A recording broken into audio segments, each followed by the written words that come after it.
The V-2 was launched upright from mobile launch platforms, which meant that the German teams could arrive, launch and clear an area within 2 hours. With no effective method available to intercept the rockets, the Allies were powerless to stop the strikes. The first V-2 to land in Britain was on the 8th of September 1944. It landed at 6:44 on Staveley Road, Chiswick. This came on the same day as the first ever successful V-2 strike, which landed in Paris, killing 6. A V-2 impact would leave a crater of around 60 feet wide and 16 feet deep, and only deep shelters could give adequate protection from the rocket landing, which had an effect similar to an earthquake on the surrounding area of the explosion. Where possible, V-2s were captured after the war and brought back to Britain, where they were studied as part of Operation Backfire. The V-2 that we have in the museum is one of these, which was disassembled, studied, and then put back together.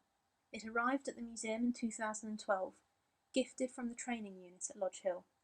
Operation Backfire was a British-led operation. By capturing, studying, and actually launching a number of rockets, the British and Allied command hoped to ascertain the German technique of a long-range missile.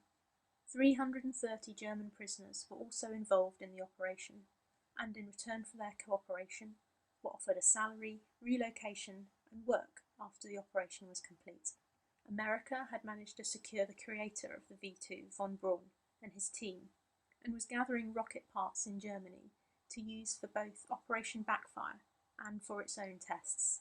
Initially, Britain wanted 30 rockets to launch, but found that many unused rockets had been deliberately damaged, sabotaged, or just left to rot in forests. In the end, just 3 rockets were fully constructed, tested, and fired. The range of the rocket was reduced from 200 to 156 miles to keep it close enough to observe through photography and radar.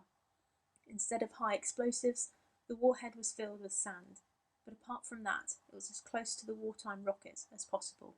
Operation Backfire was soon complete, but the Cold War and space race would provide further scope for the V-2, its creators, and its development.